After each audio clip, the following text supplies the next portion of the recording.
ఈరోజు mushroom curries ఎట్లా చేయాలో చేసుకున్నాము. ఇగో ఇప్పుడు ఫస్ట్ మష్రూమ్ తీసుకున్నారు, బౌల్స్ పెట్టి కొద్దిగా ఆయిల్ వేసింది. మష్రూమ్ని బాగా నీట్గా కడుక్కొని వాష్ చేసుకొని పెట్టాలి. మష్రూమ్స్ అన్నీ కడిగిన తర్వాత ఇట్లా వచ్చినాయి. ఆనియన్స్ ఆయిల్ బాగా బాయిల్ అయిన తర్వాత దాంట్లో వేసుకోవాలి.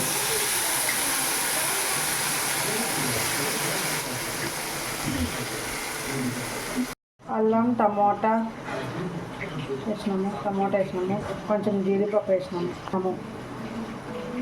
అల్లము టమోటా జీడిపప్పు బాదం పప్పు తెల్లవాయలు అన్నీ కలుపుకొని ఒక మిక్సీ గిన్నెలో వేసుకొని కొంచెం పేస్ట్ వేసిన తర్వాత ఎవరి నీటికి ఇట్లా కలుపుకుంటూ ఉండాలి.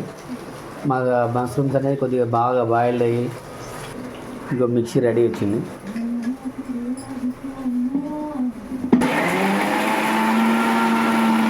మిక్సీ ఆడిస్తుంది.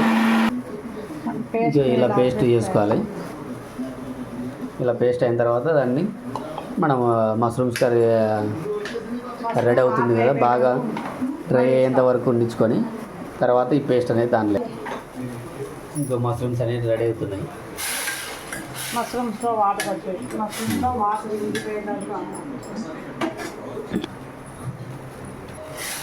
ఇప్పుడు వాటర్ వేయకుండా కానీ వాటర్ వచ్చేసినాయి మష్రూమ్లోంచి. చూడండి, మీరే చూడండి. మష్రూమ్స్ని బయటికి తీసుకోవాలి. ఓకే, మష్రూమ్స్ ఇప్పుడు అన్ని బాయిల్ అయిపోయినాయి. వాటర్ అంతా పోయిన తర్వాత దాన్ని తీసుకొని ఒక ప్లేట్లో వేసుకోవాలి. ఇదిగో తీసుకుంటున్నాము.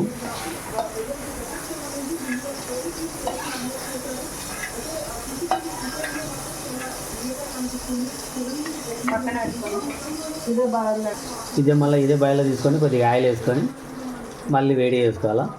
ఇదిగోంది బాయిల్ అయిన మష్రూమ్, చెక్క లవంగాలు, కొంచెం బిర్యానీ ఆకు, ఓకే, ఆనియన్స్ వేసుకోవాలి సరిపడింది.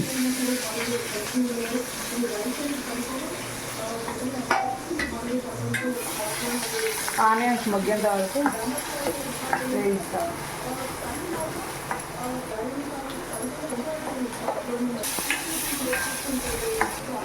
ఆనియన్స్ తొందరగా బాయిల్ కావాలనుకుంటే కొద్దిగా సాల్ట్ వేస్తే తొందరగా అవుతుందంట. ఆ సాల్ట్ వేసిన తర్వాత కొద్దిగా కలపాలి. అంటే తొందరగా అది అదే మనకి ఏ టైంలో ఎంత కావాలో అంత డ్రీ ఫ్రై అవుతాయి.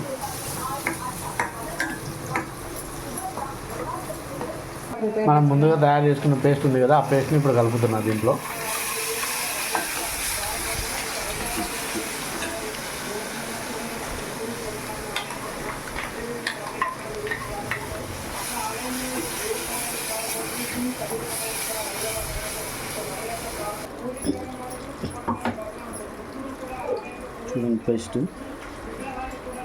ఆ పేస్ట్ వేడైన తర్వాత గ్రేవీ ఎక్కువ రావాలనుకుంటే కొద్దిగా లైట్గా వాటర్ వేసి కలిపినారు.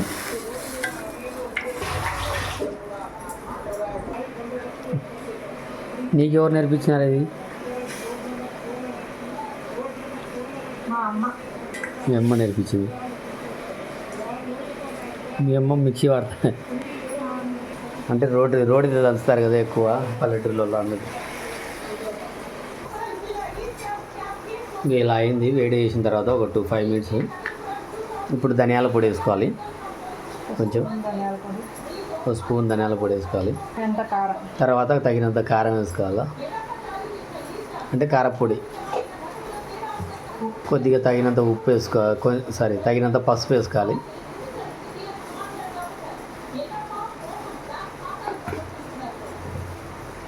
అన్నీ వేసిన తర్వాత వీటిని బాగా కలుపుకుంటే అది మిక్స్ అవుతుంది బాగా. ముందుగా ప్రిపేర్ చేసుకున్న మన మష్రూమ్స్ ఉన్నాయి కదా, ఇప్పుడు కలుపుకోవాలి. దాంట్లో వేసేసుకొని కొద్దిగా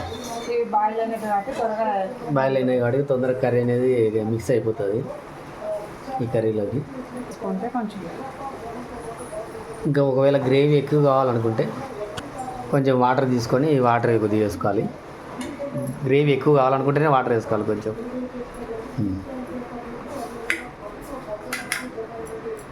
కొంచెం లైట్గా మళ్ళీ కొబ్బరి పొడి తీసుకొని కొబ్బరి పొడి వేసుకోవాలి తగినంత, వేసుకొని కలుపుకోవాలి. కొబ్బరి పొడి వేసుకున్న తర్వాత కలుపుకోవాలి, ఇట్లా మిక్స్ చేయాలి. ఏం వేయాలి? కొత్తిమీర. అంత అయిపోయిన తర్వాత కొత్తిమీర వేయాలా? చూసారా ఇప్పుడు ఉడుకుతుంది, అది టుక్ టుక్ టుక్ టుక్ అని ఉడుకుతుంది. ఫైనల్గా మొత్తం అయిపోయిన తర్వాత కొత్తిమీర మనం దానిపైన వేస్తున్నాము. ఇప్పుడు మనకు గుమగుమలాడే మష్రూమ్ కర్రీ రెడీ అయిపోవచ్చింది. అయిపోయింది. ఇంకా లైట్గా వేడి చేసుకొని ఇంకా ఆఫ్ చేసుకుంటే మనకు మష్రూమ్ కర్రీ చేసుకొని తిన్నామంటే హోటల్లో ఏ విధంగా ఉందో ఆ విధంగా మనం తినచ్చు. అయిపోయి స్టవ్ ఆఫ్ చేసుకోవాలి. ఇప్పుడు మన మష్రూమ్ కర్రీ అయిపోయింది. మష్రూమ్ కర్రీ చేసిన మేడము ఇదిగోండి.